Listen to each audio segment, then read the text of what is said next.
Buenas noches, le damos a todos una noche más desde la Facultad de Ciencias de la Salud.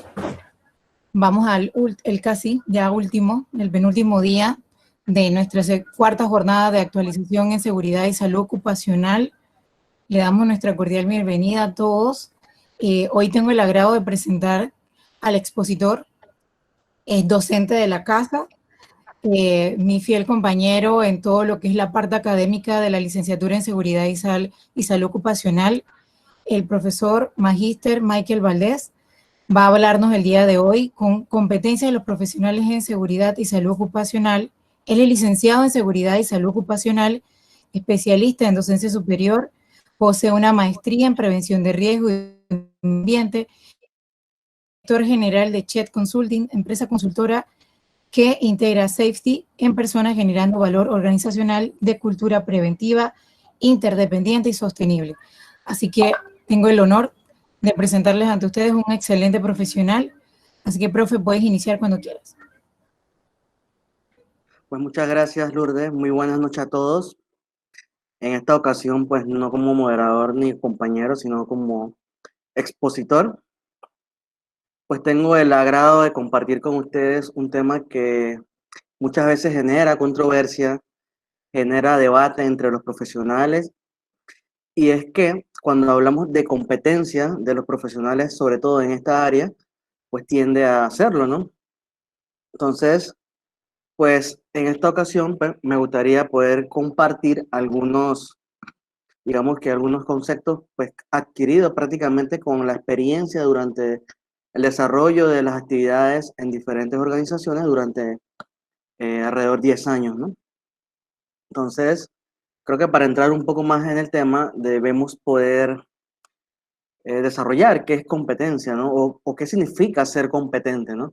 Cuando hablamos de una persona competente en cierto sentido, pues hablamos de una persona que sabe cómo se hace algo, sabe hacerlo y le gusta hacerlo, ¿no? O al menos lo hace de una manera ética. Es decir, no basta solamente con saber hacerlo, ¿no? Sino también para qué sirven y cómo se utilizan, ¿no? Entonces, esos conocimientos, pues, y en este caso, van asociados a la parte, digamos que académica o a la parte de formación continua que puede adquirirse durante, digamos que su carrera profesional o durante los estudios. Y luego hablamos un poco de las habilidades, de cómo debe hacerse. Y en ese sentido, pues también incluimos el querer hacer, que va vinculado a las actitudes que uno como profesional o como individuo puede mostrar ante lo mismo, ¿no? Y poder hacerlo, ¿no? También las actitudes, ¿no? Entonces, más allá digamos que el competente, ¿no? Y el ser profesional, es lo único, y este a modo de consulta, pues es lo único que debemos verificar en los profesionales. Entonces, creo que hablando un poco más allá, pues es bien claro que siempre, cada vez que hablamos de competencia, pues obviamente lo primero que se nos viene a la mente es la formación académica, las habilidades, la experiencia, ¿no? Y la actitud del profesional, obviamente, en el desarrollo de sus especialidades. Y en ese sentido, pues, lo aplicamos un poco más al área laboral.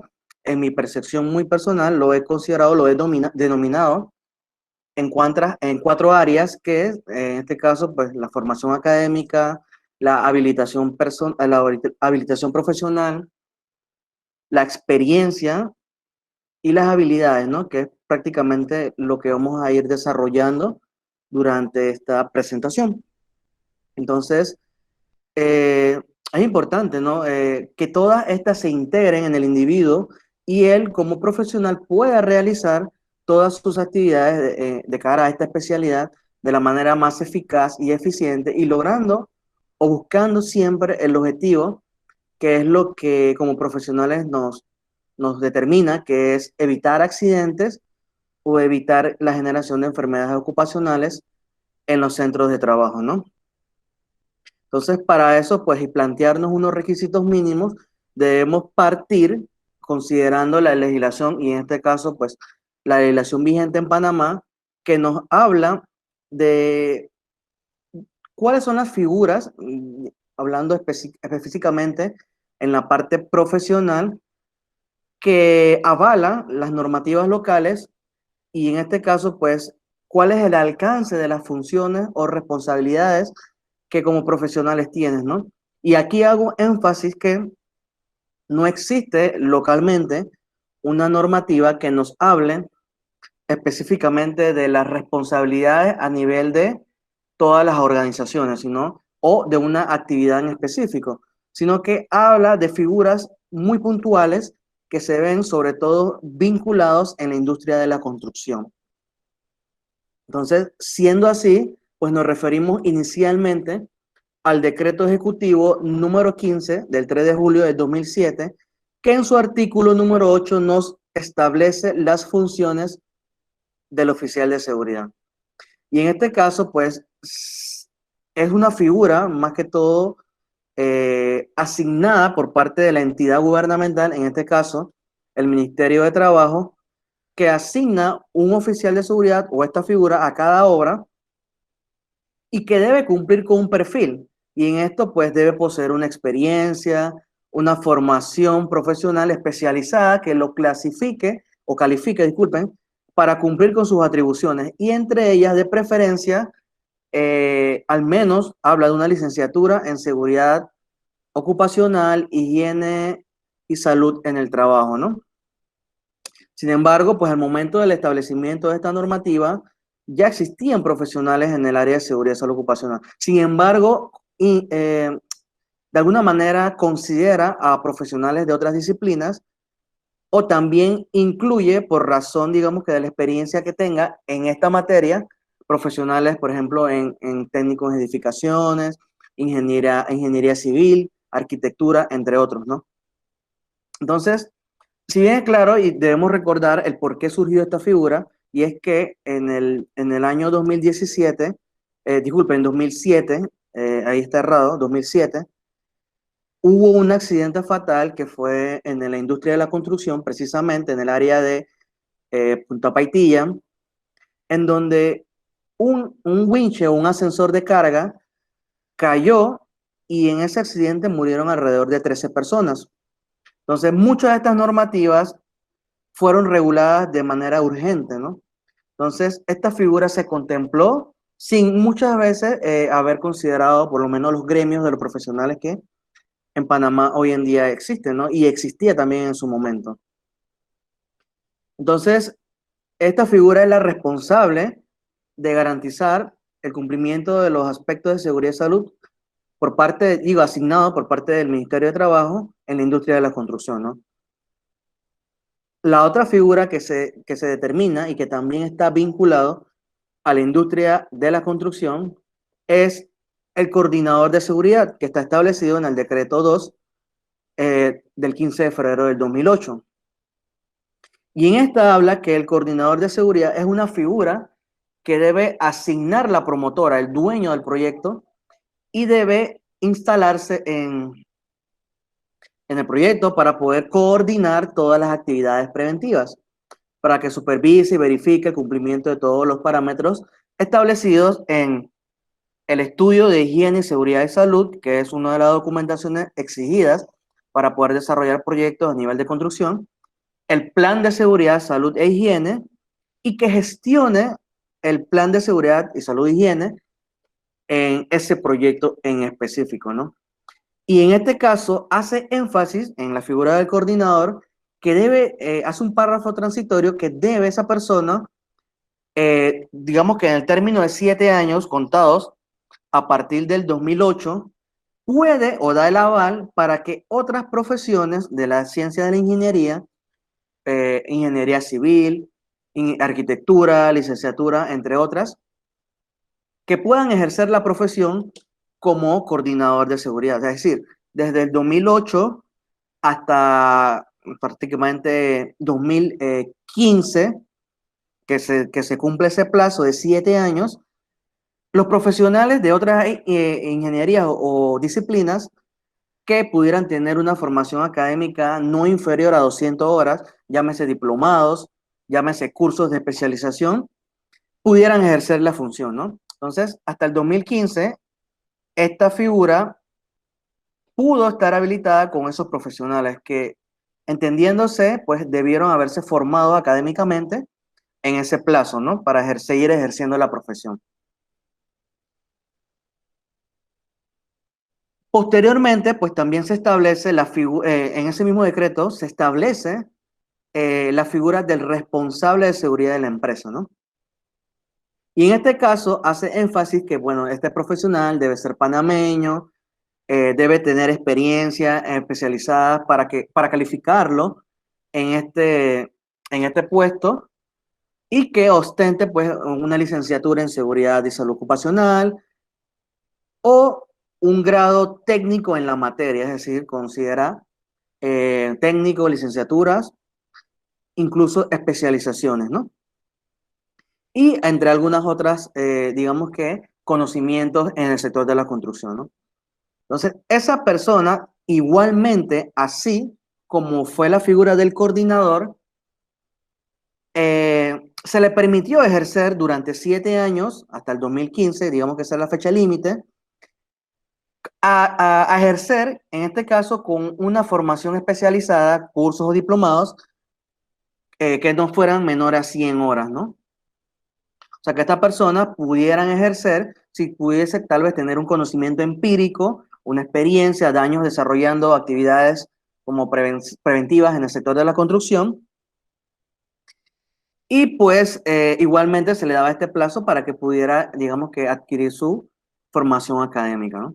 Estos son los decretos que hasta antes de este año hablaban o ejercían ciertas responsabilidades o funciones de cara a en la materia de seguridad y salud en el trabajo. Hoy día, pues con el tema de la pandemia que ha azotado a nivel global, en Panamá, a través del decreto ministerial, en realidad inició con el 154, pero el que establece o el que está vigente es el 155 del 2020, donde se estableció en el artículo 6 que los profesionales que pudiesen avalar, en este caso, los protocolos de COVID para el retorno a las labores, debieran ser, en caso de una empresa que cuente con más de 51 colaboradores, con un profesional en experto o especialista en seguridad de salud, ¿no? Haciéndolo como referencia en especialidades de seguridad de salud ocupacional, prevención de riesgos o especialistas también en este sector, ¿no? Y hace especial énfasis que para la industria de la construcción se deben seguir cumpliendo los parámetros anteriormente explicados. Entonces, considerando que esta normativa no ha sido actualizada desde el 2007 y 2008, pues, y ya debería ser actualizada precisamente por el tema de, digamos que los profesionales que puedan ejercer, considerando sobre todo en la industria general, ¿no? Entonces, eso nos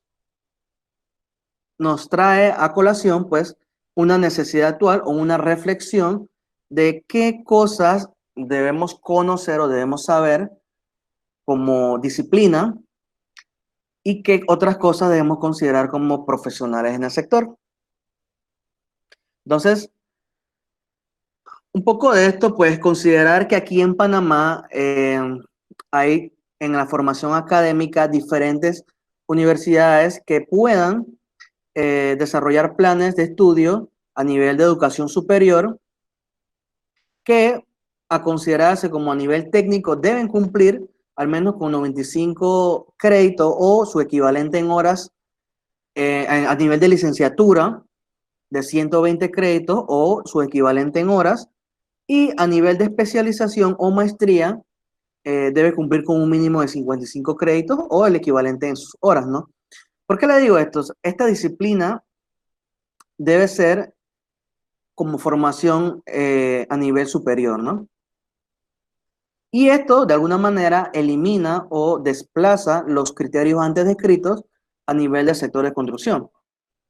Entonces, ya sea a través de los planes que universidades aquí en Panamá puedan establecer, semipresencial, presencial o virtual, debería cumplir al menos con estos créditos como mínimo. Y ser reconocidos y acreditados, en este caso, pues, por un ente rector de la educación a nivel superior, que aquí en Panamá, pues, es el CONEAUPA, ¿no? Esta entidad, pues, se avala o acredita los planes de estudios, ya sea a nivel técnico, licenciatura o especialización. Asimismo, como lo hace, obviamente, a nivel de media y primaria, Ministerio de Educación, ¿no? Entonces, esto no limita, y con lo que quiero también no propongo de ninguna forma eliminar o excluir a profesionales de otras disciplinas que se especialicen. ¿Por qué le digo esto? Porque al final de cuentas, cuando hablamos de seguridad y salud ocupacional, es una actividad multidisciplinaria que no excluye, de hecho incluye a muchos profesionales de otras disciplinas para que puedan aportar y para que puedan gestionar, digamos que la prevención de manera eficaz y eficiente. Y es por eso que puedo y traigo también algunas disciplinas a colación para comentarles, ¿no? Obviamente incluimos la medicina del trabajo, sobre todo al momento de determinar la competencia médica o fisiológica de un colaborador. Obviamente al momento de incluirlo o de ingreso, de primer ingreso a los centros de trabajo, porque nosotros debemos determinar que esa persona es apta médicamente para ejercer X función. Y obviamente esa medicina del trabajo o esa parte de salud ocupacional también va a dar referencia o va a dar seguimiento al estudio de enfermedades y accidentes que se puedan relacionar con el trabajo y con la evolución o mejora de después de haber tenido un accidente o haber adquirido una enfermedad por motivos de trabajo. Entonces, es importante. Igual que considerar la epidemiología ocupacional, en este caso, para hacer ese énfasis o esa hipótesis asociada a aquellas condiciones en cuales se pudieron adquirir estas enfermedades, no hacer esa trazabilidad. De igual forma, pues también incluimos el tema de la toxicología ocupacional, que en este caso, y dependiendo del tipo de industria, puede haber los efectos nocivos que causen ciertos agentes patógenos en la fisiología del individuo, del trabajador. También, y este es un tema que hablamos recientemente en una de las ponencias anteriores, era de la ergonomía. Y en ese sentido, pues, obviamente busca, digamos que adecuar o mejorar esa interacción entre el ser humano y los diferentes sistemas. Hablamos del sistema máquina, hombre y entorno de trabajo, ¿no? Cómo se desenvuelve ese individuo dentro de ese entorno y cómo interactúa con los equipos, máquinas o herramientas que deba utilizar para el desempeño de sus actividades. También la psicología del trabajo, obviamente que busca interactuar con aquellos factores psicosociales que van vinculados directamente a la conducta del individuo en el contexto laboral. Entonces, obviamente para especificar o indagar un poco más sobre aquellos factores psicosociales que en muchas organizaciones no han tomado en cuenta. Y de hecho, con esta pandemia se habla mucho de lo que es, digamos que actuar respecto al estrés, que si cómo trabajamos los factores mentales, los factores psicosociales. Creo que ha tomado un auge y lo teníamos un poco olvidado, ¿no?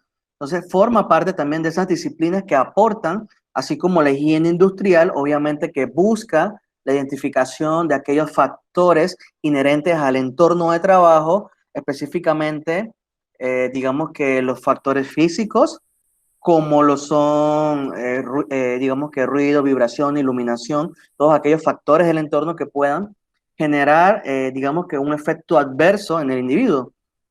Entonces, nosotros, como especialistas en seguridad y salud ocupacional, no debemos ni podemos excluir otras disciplinas porque de alguna u otra forma aportan a la prevención de accidentes y enfermedades en el entorno de trabajo. Entonces, pero entonces queda esa duda, ¿no? Y entonces, ¿qué hace o qué debe hacer el especialista en seguridad y salud ocupacional, ¿no? Y en ese sentido, pues, este especialista debe cumplir un propósito y debe tener unos objetivos claramente trazados. Y en este caso, pues yo establezco el propósito como de proporcionar digamos que un marco de referencia en las organizaciones para gestionar los riesgos y las oportunidades en materia de seguridad y salud. Y hago énfasis en gestionar, porque el especialista debe poder administrar los peligros, los riesgos y los controles dentro de una organización que cumplan con el objetivo que, en este caso, pues, es prevenir, como les comentaba antes, lesiones, deterioro de la salud relacionados con los trabajadores y proporcionar en esa misma medida un entorno de trabajo seguro y saludable. Entonces, ¿cómo logran ello o cómo lo hacen o cómo lo hacemos? Pues lo principal, eliminando los peligros, para ello hay que identificarlos, luego evaluar los riesgos para minimizar la exposición a los trabajadores de cada uno de esos factores y poder aplicar controles de manera asertiva. Y en ese sentido, poder lograr un mejor desempeño en seguridad y salud en las organizaciones, tomar decisiones eficaz y eficiente y abordar oportunidades de mejora en función de las actividades, ¿no? Entonces, esto debe ser considerado en cada una de las etapas de los procesos productivos de cualquier actividad económica, cualquier organización, desde la parte de comercial o de la parte de ofrecer el servicio productivo que tú le das a tus clientes, desde el momento que tú incluyes la oferta o que tú licitas un proyecto, tú debes incluir toda la planificación o parámetros de seguridad y salud que debes poder luego en la operación poder cumplir. Y obviamente en tu planificación incluirás todos esos aspectos que en la medida luego vas a ejecutar y podrás determinar, una vez que completes esos proyectos, ver los resultados, ¿no? Si se cumple de manera integral con todos los aspectos establecidos. Entonces, es como llevar de la mano a las organizaciones y poder gestionar, digamos, de manera eficaz y eficiente. Siempre digo esto porque debemos ser un aliado, un asesor de las empresas en materia preventiva, ¿no? Entonces, ¿cómo logramos eso o qué debe ser incluido muchas veces como competencias duras dentro de digamos que de los planes educativos o de los cursos de especialización que puedan tomarse para bien aumentar esa competencia o ese conocimiento? En la parte de planificación, ¿qué es importante? Por ejemplo, que un profesional de la seguridad y salud sepa identificar peligros, sepa evaluar riesgos y pueda aplicar con ello controles cónsonos a la realidad. Y para ello, pues basándonos técnicamente en metodologías para lograrlo, ¿no? Si lo vemos de manera general, así como comentaba nuestro compañero Jorge ayer con la matriz HIPER, obviamente deben incluir de todos los procesos operativos esos peligros, evaluar los riesgos, cuantificarlos, analizarlos y con ello poder aplicar un control. Y en la medida, eso va a determinar en tu planificación otros de los aspectos muy importantes que debemos considerar. Pero, como les comentaba, debemos considerar si es a manera de matriz o a manera de general, utilizar metodologías para ello. Algunos estudiantes que estén aquí se reirán con lo que digo, pero es algo de lo que trato con ellos en algunas de las clases. Evaluar riesgo a través de métodos genéricos, como lo es el método William Fine, el método binario, o digamos que especializarse en los riesgos que esa empresa tiene. Por ejemplo, si es una empresa, un call center, por decir un ejemplo, pues esa persona va a tener una relevancia, una prevalencia en los riesgos psicosociales. Y para poder acertar en una evaluación específica, debemos aplicar un método especial para ello, ¿no? Y en este caso, para adoptar factores psicosociales, pudiera ser el método ISTAS-21, el cuestionario de Copenhague, que habla, pues, obviamente, de considerar los factores psicosociales. Y de esa misma manera, por ejemplo, para una industria que digamos que de logística en la cual la persona deba manipular peso o manipular cargas manualmente, pues se puede considerar a nivel de factores de riesgo ergonómico, pues no solamente determinar que existe, sino evaluarlo específicamente. Y para ello, pues, y también considerando lo que comentaba antes, eh, uno de los expositores que nos acompañó sobre los métodos específicos, cuando hablamos de OCRA, REVA, RULA, obviamente son métodos específicos para la parte de evaluación ergonómica, pero que son necesarios. O sea, no podemos quedarnos a nivel de matriz o a nivel genérico. Debemos, dependiendo de la actividad económica, especificarlo, ¿no? Y asimismo, pues, por ejemplo, en el sector eléctrico, pues habrá que no solamente identificar que hay un peligro de choque, un peligro de arco eléctrico, sino también ir más allá. ¿Cómo yo puedo determinar ese control? Y ahí nos basamos en metodologías, por ejemplo, NFPA 70E, para el cálculo de la energía de incidente, o digamos que los métodos IEEE, ¿no? Entonces, en ese sentido, pues también es importante pues que el profesional adquiera en sus conocimientos ese bagaje en cuanto a los requisitos legales, ¿no? Que sería otro de los aspectos que muchas veces, eh, y lo digo con toda certeza, no conocemos. Podemos decir que el requisito legal es nuestro respaldo legal, o sea, las normas habilitadas en el país son nuestro respaldo legal para determinar una acción dentro de una organización, porque tengan en cuenta que hablamos de repercusiones que pueden ser accidentes fatales, pueden ser enfermedades profesionales, y uno como profesional en su rama debe respaldar cada una de las medidas que uno tome para aplicar en los centros de trabajo. Obviamente, en algunos países tendrán repercusiones legales, repercusiones civiles, ¿sí? Entonces, es importante que tengamos en cuenta cuáles son nuestros requisitos legales, porque de esa misma manera también debemos aplicar los controles dentro de las organizaciones, ¿no? Entonces, así como conocimiento, poder instaurar programas que vayan consono y a la medida de las organizaciones. Aquí es un traje hecho a la medida. Entonces, poder establecer programas específicos para cada una de las actividades preventivas dentro de la organización. Y eso nos va a ayudar, los tres requisitos anteriores, los tres que les comentaba, a poder determinar un presupuesto. Y es que muchos profesionales hablamos, me incluyo, de que la seguridad es una inversión, no es un gasto. Entonces yo le pregunto, ¿cuántos de esos profesionales sabemos hacer una planificación o un presupuesto?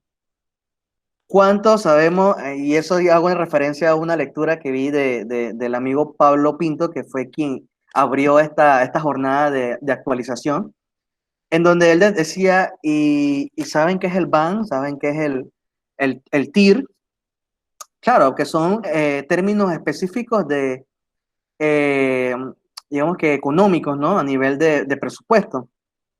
Entonces, es importante saber a nivel de inversión y a nivel de presupuesto, porque cuando tú le planteas, digamos que a nivel técnico a una organización que requiere hacer una serie de inversiones para poder aplicar todos estos controles en las industrias, tú debes hablarle en números. Entonces, cuando tú le dices, no, es que tenemos que cumplir con comprar equipos de seguridad, por ejemplo, debemos colocar barandas en los niveles superiores, debemos hacer formaciones, y tú le llegas a esto, sí, debemos hacer todo esto. Chévere, hagámoslo pues. Pero es que necesitamos invertir. ¿Cuánto necesita? Ah, no, necesitamos $1.000.000. Oh, el hombre se cae y dirá, ¿no? $1.000.000. Obviamente puede ser eso, puede ser menos, o sea, depende mucho de los controles, pero lo que sí es que uno debe justificar a nivel económico, a nivel de números, cuánto es esa inversión realmente y planificarla sostenida en el tiempo, ¿no?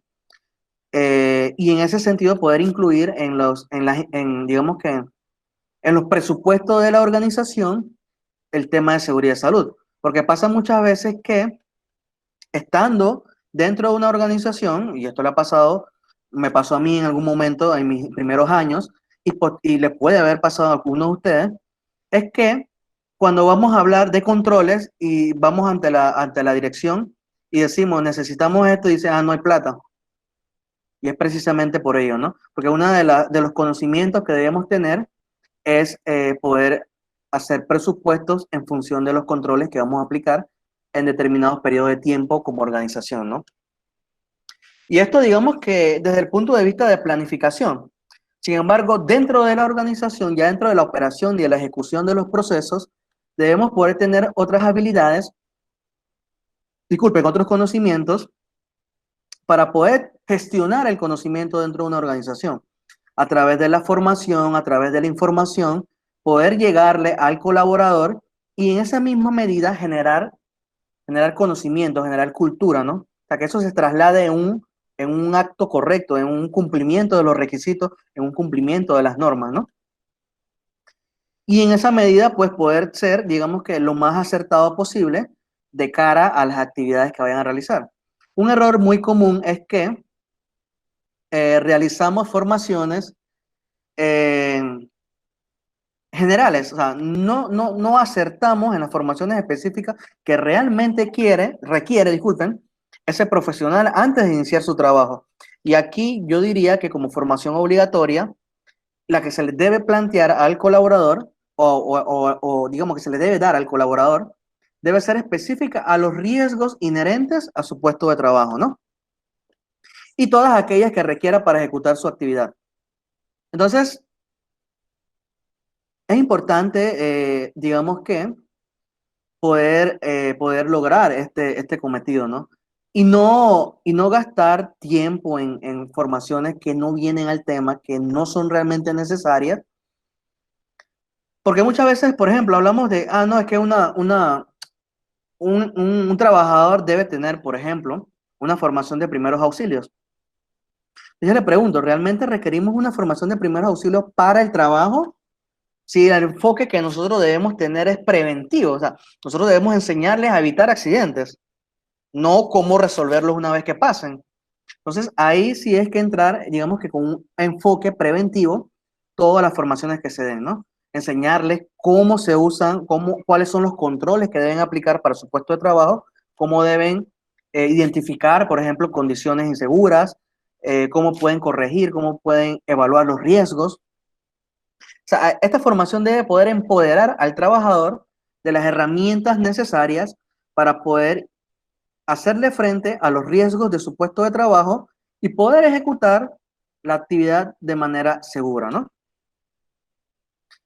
Luego vemos entre también he colocado las habilidades de comunicación, la formación para la comunicación, y en este caso, digamos que la comunicación a nivel horizontal y vertical, a nivel superior, a nivel inferior o a nivel de mandos medios igual, ya que, y esto lo vamos a ampliar un poco más en las habilidades más adelante, ya que yo debo poder ser capaz de comunicarme de manera acertada con el colaborador, especialmente como partes interesadas, ya que él es el que va a ejecutar la actividad, él es el que está expuesto a los riesgos y el trabajador pues debe poder escuchar o debe poder recibir esa información de mi parte, pero también yo debo poder administrarle o suministrarle los canales necesarios para que esa persona también me dé ese feedback, ¿no? Ese feedback de que, bueno, le colocamos, por ejemplo, para trabajar en altura, un arnés y nosotros no consideramos el feedback o la parte interesada, el trabajador, y cuando el trabajador está utilizando el arnés, no le ajusta y se le sale por un lado. Entonces, ese control no es efectivo porque no consideré, en este caso, el feedback o la retroalimentación que me puede dar el colaborador, ¿no? Entonces, esas habilidades de comunicación, pues son muy importantes, ¿no? En cuanto a la formación, ¿no?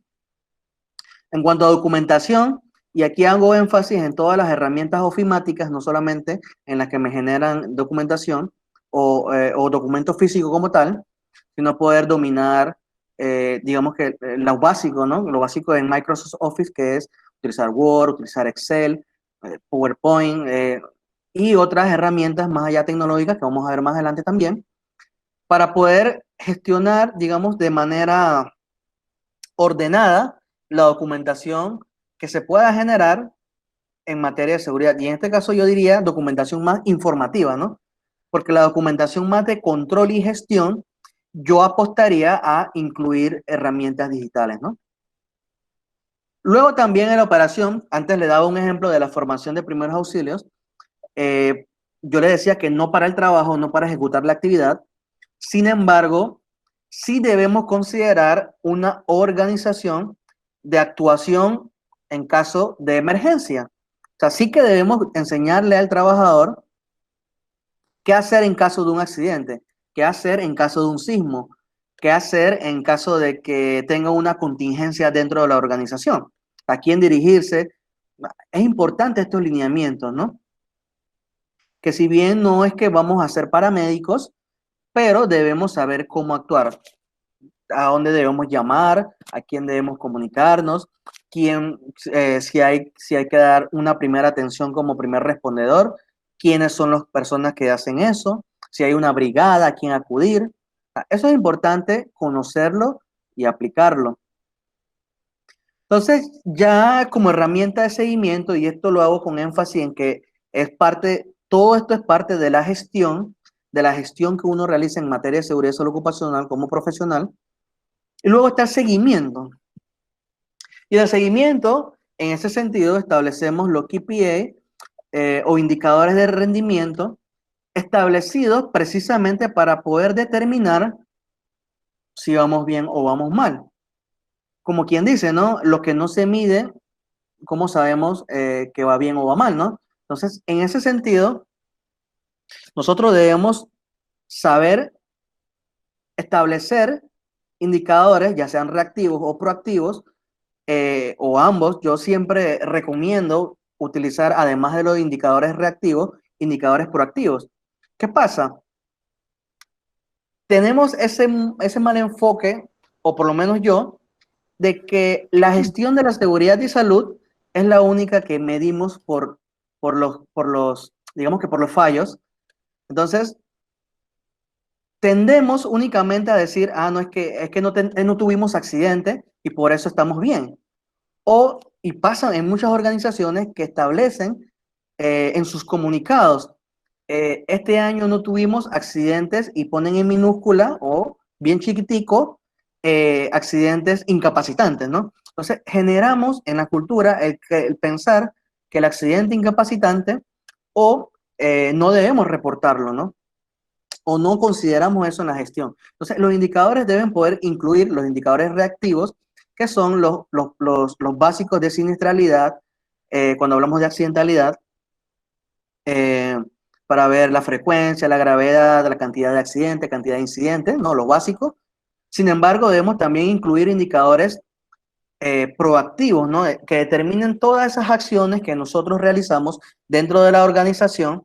Por ejemplo, actividades formativas, cuántas formaciones dimos y cuánto fue el aprendizaje generado en esa formación, obviamente a través de las inspecciones o a través del seguimiento que se le dé.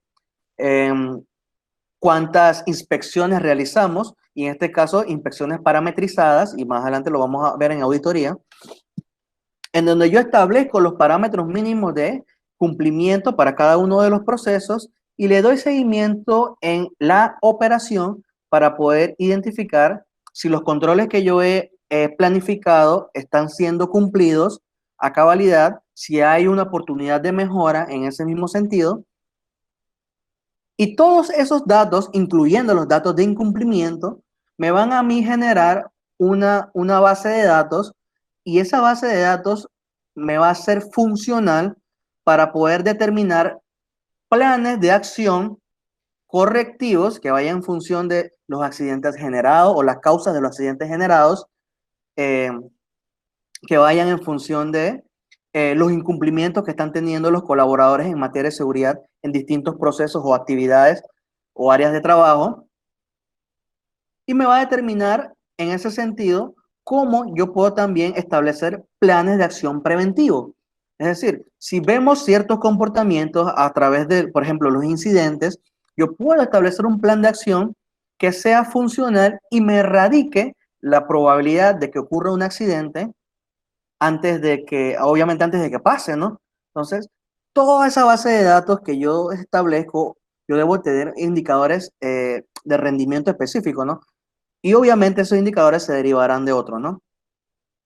Entonces, esa información me sirve tanto para planes correctivos y preventivos. Y, y aquí, por ejemplo, si incluimos, por ejemplo, inteligencia artificial a estos datos recabados, podemos incluso identificar de manera predictiva, ¿no? Comportamientos predictivos. Por ejemplo, si tenemos una flota vehicular y vemos todos los comportamientos en los accidentes investigados, en los incidentes que se reportaron, en los comportamientos identificados a través de las inspecciones o auditorías, eso me permite a mí identificar un comportamiento y predecir, por ejemplo, saber, por ejemplo, digamos que los viernes y los sábados son los días que más accidentes vehiculares hay, y con eso pues también instalar un plan de acción y en ese sentido más acertado a la necesidad real. Entonces, dejando los KPI a un lado y avanzando con la accidentalidad, es importante también que dentro de la formación del profesional en materia de seguridad y salud sepa realizar la investigación, no, el reporte, investigación y análisis de las causas de los accidentes de trabajo, incidentes y enfermedades ocupacionales, ¿no? Ahí tengo accidentalidad, pero es todo en conjunto, accidentes, incidentes y enfermedades. Entonces, yo identificando la causa puedo cortar la sucesión de accidentes, ¿no? Si yo identifico la causa, puedo evitar que se sigan repitiendo, ¿no? O controlándolos. Entonces, es importante conocer y adecuar, de acuerdo a la organización, las metodologías de investigación de accidentes e identificación de causa que más se amolden a la cultura o a la empresa. Y en ese sentido, poder utilizar herramientas como Ichikawa o la espina de pescado, 5 por qué, árbol de causa, entre otras, causa raíz, por ejemplo, entre otras. Y en la medida poder determinar y poder identificar realmente las causas que están originando los accidentes, ¿no? Y en ese sentido, pues también ser un poco más acertado. Los aspectos de auditoría, inspección y seguimiento al cumplimiento de las medidas aplicadas, podemos verlo de cierta manera a través del establecimiento de formatos de inspección o de checklist, pero que estén a molde, o sea, estén acorde a las necesidades. Por ejemplo, que vayan acorde a los controles que tú aplicaste dentro de tu planificación. Y no solamente eso, porque incluso hoy en día hablamos de instaurar programas de seguridad basada en comportamiento, que la mayoría de ellos hablan de, digamos que de las inspecciones de reforzamiento positivo. O sea, no solamente ir al marco regulatorio, tienes que usar casco, usa casco, no. O sea, también pueden ser flexibilizadas en cierto sentido buscando el cumplimiento, digamos que de estos programas de seguridad basada en comportamiento que tienen como objetivo actuar sobre la conducta del individuo, ¿no? Y poder, digamos que dar ese reforzamiento positivo y disminuyendo lo negativo, ¿no? Pueden ser incluidos también ahí, ¿no? Pero es importante conocer y obviamente entender que la mayor parte de los accidentes ocurren por el factor humano, ¿no? El individuo.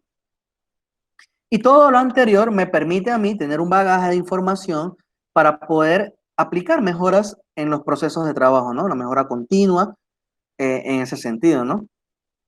Entonces, es poder tomar acciones eficaces y eficientes con datos, con información y con formación dentro de los entornos, ¿no?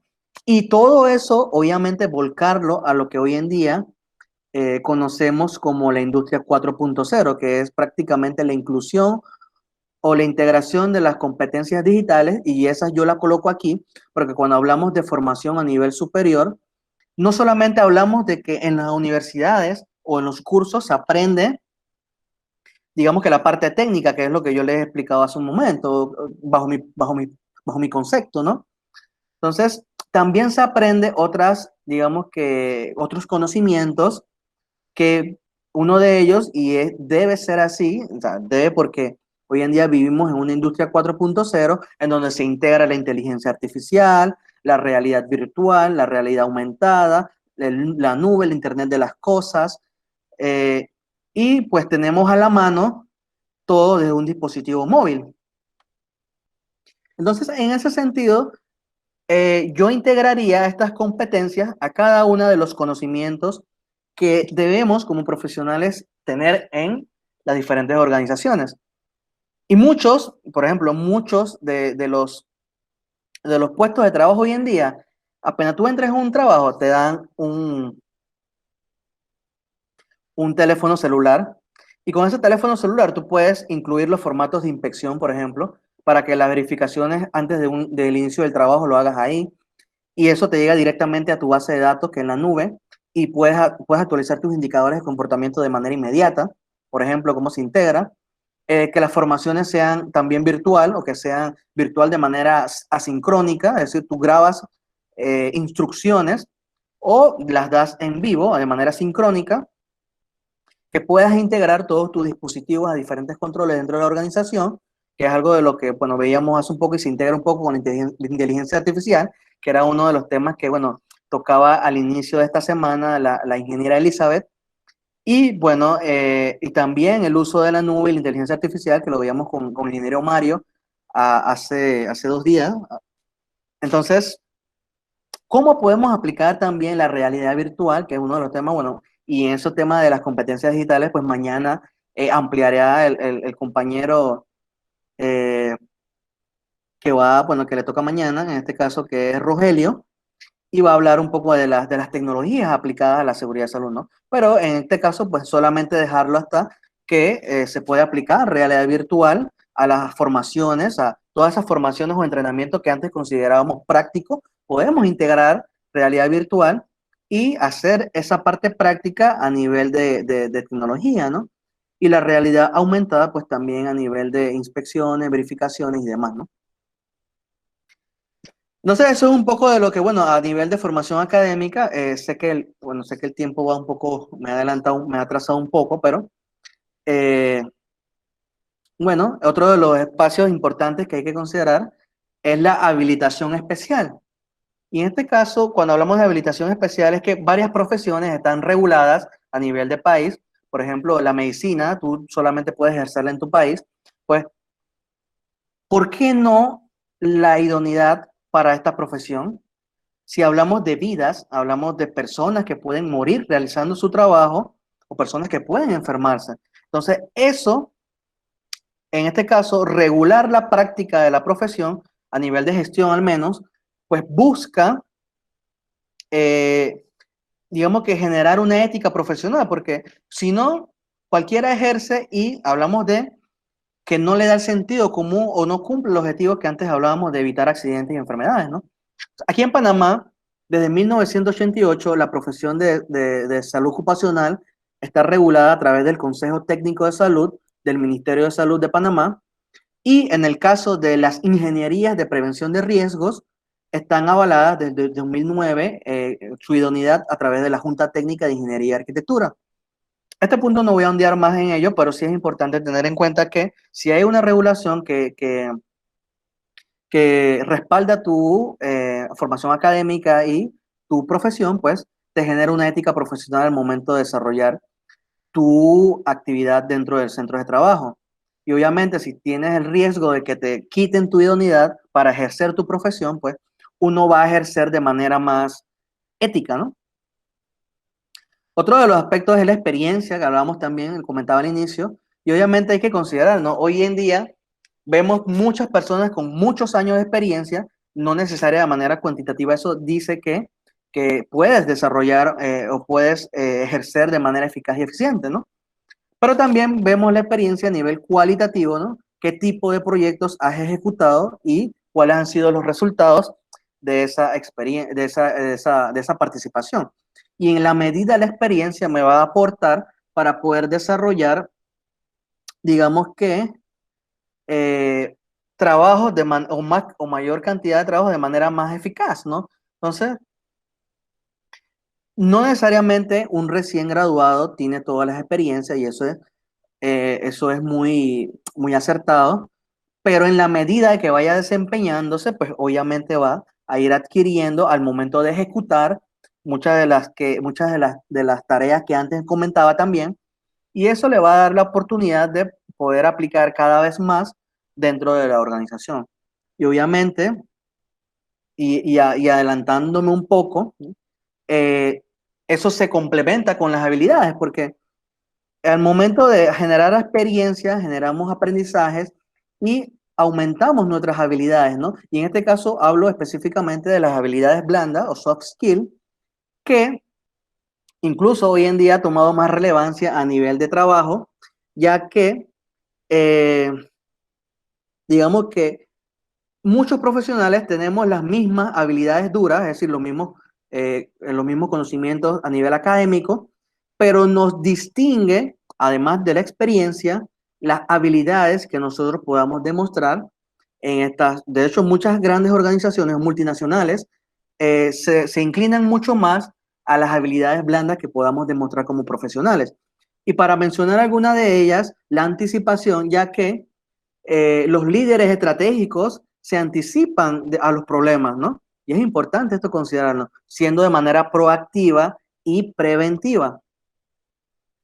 El pensamiento crítico, por ejemplo, el profesional de la seguridad y salud ocupacional debe analizar todos los procesos de alguna manera para poder poner en tela de duda toda decisión propia y de terceros también, ¿no? Trazando siempre, digamos que de manera objetiva, la prevención de los accidentes y enfermedades laborales. Y por qué no, creativo, o sea, generar soluciones disruptivas en los controles que podamos aplicar en las diferentes industrias.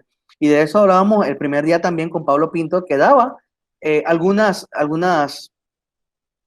tips, algunas herramientas para la nueva normalidad, ¿no? O sea, hay que pensar diferente, ¿por qué siempre hacer lo mismo? Entonces, obviamente buscando siempre el mismo objetivo, ¿no? La interpretación, obviamente, como parte de las funciones que un especialista en seguridad y salud va a tener, es analizar todas aquellas posibles variables antes de tomar una decisión. Y en ese sentido, podríamos decir que eh, poder diversificar en distintos escenarios toda acción sin que sea cuestionada por, digamos que por las partes interesadas, ¿no? La dirección, los trabajadores o compañeros, o si lideras un grupo también, ¿no? La toma de decisiones y en ese sentido sustentar a través de razones técnicas, antes le hablábamos a través de la legislación, nosotros si conocemos nuestra ley podemos tomar una decisión respaldada legalmente, pero también ante las partes interesadas nosotros podemos poder demostrar, eh, digamos que la capacidad de tomar una decisión acertada en diferentes escenarios sin ser cuestionada, ¿no? La resolución de conflictos, eh, obviamente en ese sentido, y es que el profesional de la seguridad y salud no siempre va a coincidir, o sea, no siempre va a coincidir en tiempo y forma con la dirección, con los equipos de trabajo o con los trabajadores. O sea, alguien no va a estar de acuerdo con lo que tú tomes como decisión o plantes.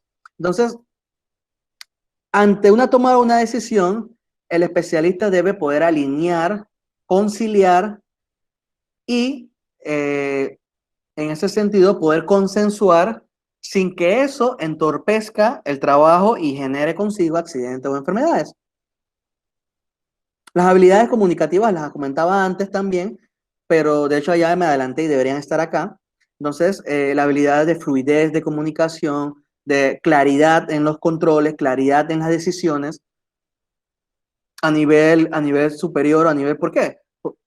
Perdón, porque una de las responsabilidades o funciones principales que uno como especialista tiene es asesorar, ¿sí? Asesorar a la alta dirección o a las organizaciones en las mejores prácticas para evitar accidentes dentro del mismo entorno.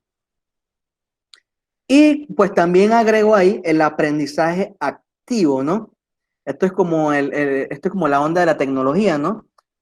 Pasó muchos años atrás, no se recuerdan, yo no di mecanografía en la escuela, pero sé que muchos pudieron hacerlo. Entonces, ¿qué pasó en ese entonces? Las personas que no aprendieron a utilizar la computadora quedaron desfasadas, ¿no? Y es por eso que, y es como manera de ejemplo, todo profesional siempre debe ser capaz de adaptarse, ¿no? De crecer en los ambientes y en roles cada vez más complejos, ¿no? Y un efecto que ha causado la pandemia es precisamente eso. Hemos tenido que aprender, reaprender y poder aplicar, digamos que de manera curiosa y creativa, eh, todos estos nuevos conocimientos, ¿no? Y pues requiere mucha proactividad por cuenta propia para poder tener esa visión, ese pensamiento y esa determinación, obviamente en un entorno globalizado, que es el que tenemos hoy en día, y en plena transformación digital, ¿no? Entonces, yo resumo un poco del hacer del especialista en seguridad y salud en el trabajo ocupacional.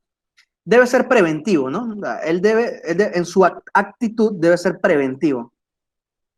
Si yo identifico un peligro, debo poder actuar sobre él.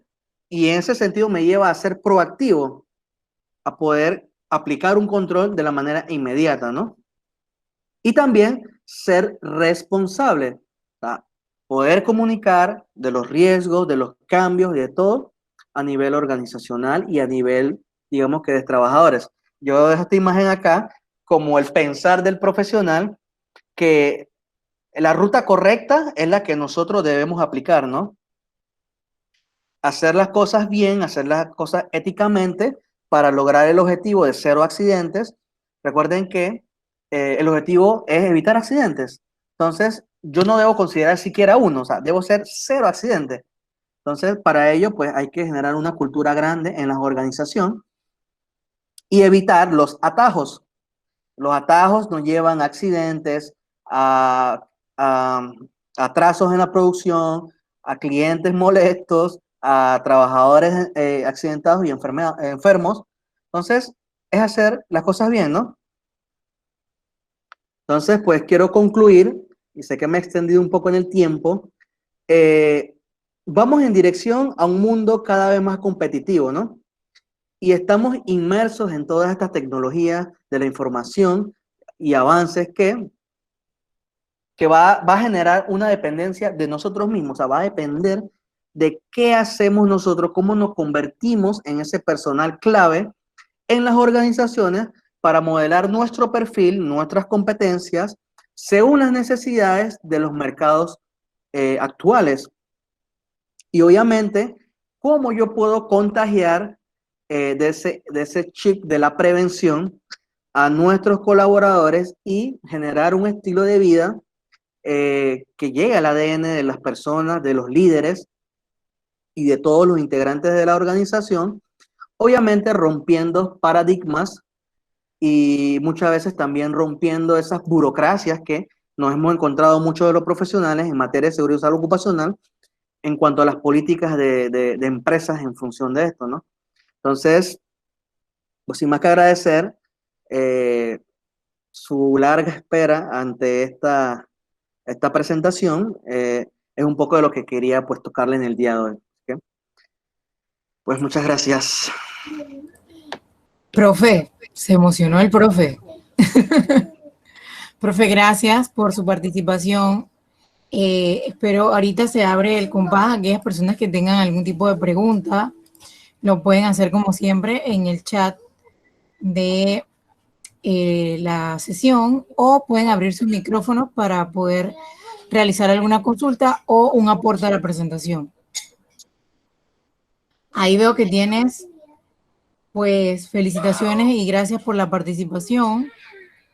También tienes, y ahí sí me ayudas un poquito, esta parte de las normas y eso sí me complica un poquito. Hay un punto que habla Lilian Toro que me parece muy importante, que ahorita en este momento debido a la pandemia es importantísimo esa parte del aterrizaje de la ergonomía y la contextualización de las herramientas que brinda la característica ergonómica y la psicología del trabajo. Creo que son dos puntos importantes por el tema del teletrabajo y la pandemia. Me parece muy importante ese aporte y de hecho los protocolos que exige el Ministerio de Salud y el Trabajo indican estos puntos dentro de los protocolos. Mi amiga Bielka George habla de que me parece que también en la resolución N45488 de la Caja de Seguro Social habla del profesional en seguridad y salud ocupacional para las empresas con el fin de la confección de los planes de prevención y de riesgos profesionales. Pedro Cáliz, de acuerdo a las exigencias del mercado, se requiere profesionales con formaciones multidisciplinarias y de reingeniería en el área de seguridad industrial y salud ocupacional para el manejo y control de la gestión de las normativas internacionales en las normas ISO. Bueno, definitivamente pienso que siempre y siempre lo sostengo, profe, no sé si usted me dejará mentir, que creo que al final somos un equipo multidisciplinario, transdisciplinario e interdisciplinario que aportamos en todas las áreas del conocimiento. Así que creo que vale la pena recalcarlo. Y sobre todo especializarnos, cada día buscar mayores especializaciones.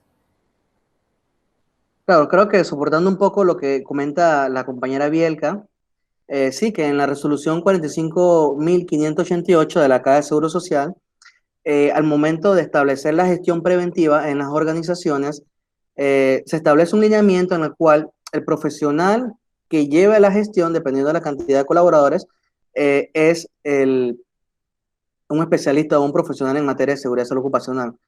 Y bueno, obviamente, y con cierto sentido debe ser justificado, ¿no? Es la normativa que aquí en Panamá, pues, y no la mencioné antes, es la que habla de toda la gestión de seguridad a nivel de todas las empresas, ¿no? Entonces, en este caso, pues yo hacía énfasis en los roles que estaban establecidos en las normativas, sobre todo en la construcción del Mitradel. Pero sí que lo incluye también en ese sentido, ¿no? Claro, Pedro, lo que hablaba también de las competencias, ¿no? De la multidisciplinaria. Claro que sí. Nosotros en todos los centros de trabajo requerimos siempre establecer sinergias con otros profesionales afín, ¿no? Para establecer con ellos unas medidas que sean cónsonas a la realidad de cada una de las organizaciones y podamos prevenir accidentes y enfermedades en los entornos de trabajo, ¿no? Y eso pues integra la medicina del trabajo, todo esto que antes comentábamos, ¿no? Así que bueno.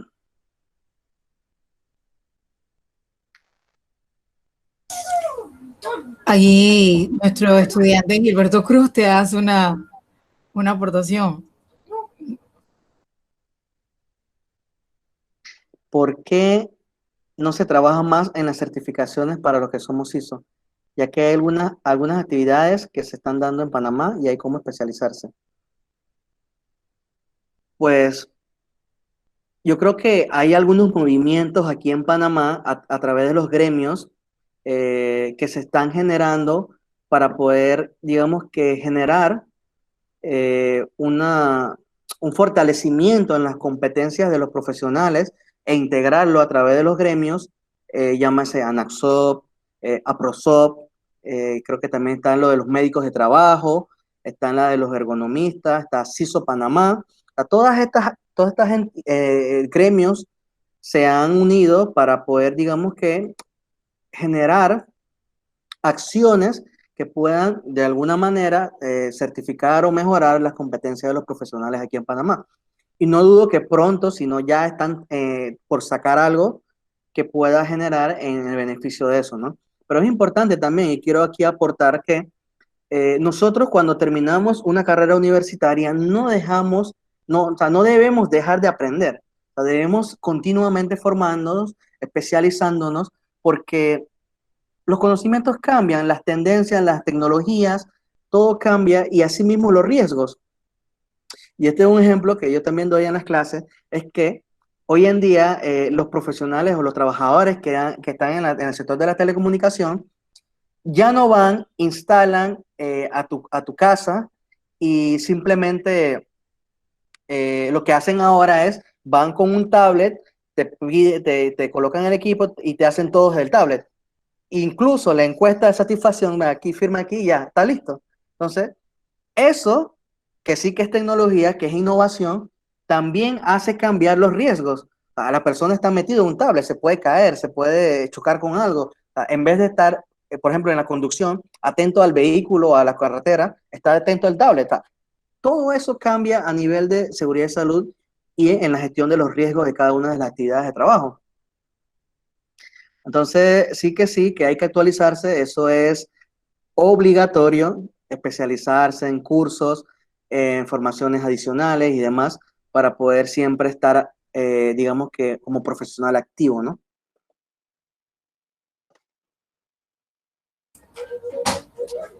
Bueno, profe, creo que ha sido una conferencia muy bonita, muy llevada. Usted siempre muy dinámico con sus presentaciones. Eh, Le doy las buenas noches y pues agradecerles a todos por este espacio como todas las noches. Y mañana cerramos con broche de oro nuestra cuarta jornada